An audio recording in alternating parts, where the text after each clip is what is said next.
అయ్యా జేసీ ప్రభాకర్ రెడ్డి గారు, మీరు మా వైఎస్ఆర్ కాంగ్రెస్ పార్టీ అధ్యక్షులు జగన్మోహన్ రెడ్డి గారిని చాలా అసహ్యంగా నీచంగా మాట్లాడారు.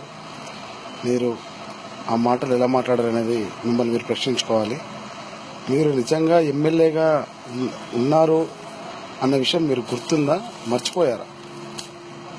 అసలు ఒక రాష్ట్ర ప్రతిపక్ష పార్టీ అధ్యక్షుడిని అలా చీప్గా మరి అమర్యాదపూర్వకంగా మాట్లాడాలనేది మీకు ఎక్కడ నేర్చుకున్నారని మాకైతే తెలియదు.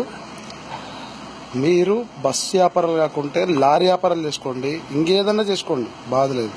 కానీ మీరు చేసుకునే వ్యాపారాల వల్ల, మీ బస్సుల ట్రావెల్స్ వల్ల సామాన్యమైన జనం 11 మంది అన్యాయంగా చచ్చిపోయారు.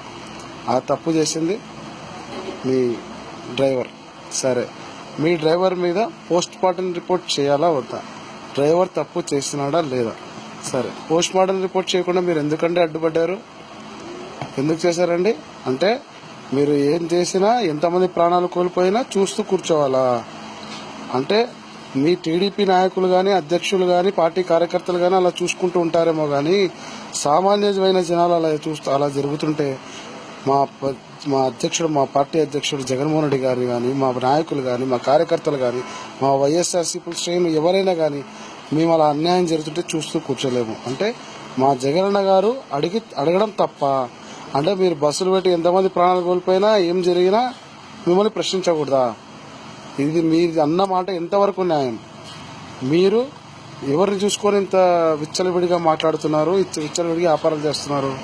అంటే మీ నాయకుడు చంద్రబాబు నాయుడు గారు మీకు సపోర్ట్ చేస్తున్నారనే, మీరు టీడీపీలో ఉన్నారనే? అంటే శాశ్వతంగా మీరు టీడీపీలోనే ఉంటారా? శాశ్వతంగా మీ ప్రభుత్వం నడుస్తుందా? ఏ ధైర్యంతో మీరు ఇలా మాట్లాడుతున్నారు, ఇలా వ్యాపారాలు చేస్తున్నారండి? అంటే మీకు పవర్ అనేది దేనికి? ప్రజల ప్రాణాలు తీయడానికా?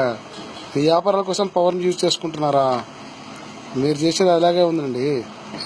మీరు జగన్ అని అన్నారు. జగన్ అంటే జగన్ అన్న ఒక్కడు కాదు, 1,00,000 కోట్ల అన్నదమ్ములు కలిపితే జగన్. అది జగన్ అన్న అంటే. మీరు ఆయన అనడం చాలా తప్పు. మేము మా కార్యకర్తలు కానీ, మా నాయకులు కానీ దీన్ని మేము సహించేది లేదు. దీని మీద మేము ఖచ్చితంగా మేము ఎటువంటి స్టెప్ తీసుకోవాలో స్టెప్ తీసుకుంటాము. 2019 మీకు ఓటేసిన ప్రతి వ్యక్తి మీకు సమాధానం చెప్తాడు.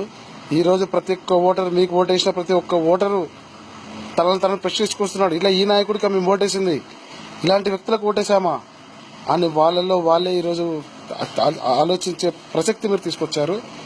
సో ఖబర్దార్ జేసీ ప్రభాకర్ రెడ్డి గారు, మీరు అన్నారు మా నాయకుడిని, మీరు ఒక అసెంబ్లీకి ఎమ్మెల్యే మాత్రమే.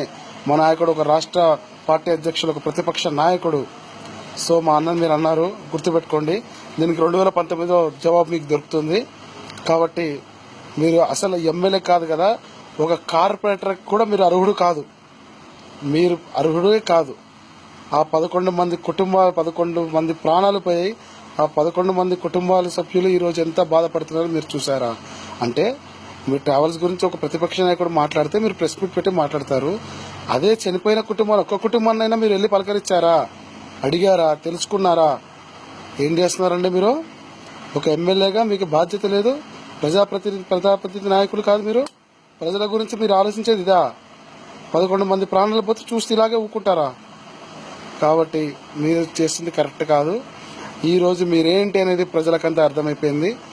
సో మీకు తొందరలోనే మేమందరం బుద్ధి చెప్తాం. జై జగన్, జై జై జగన్.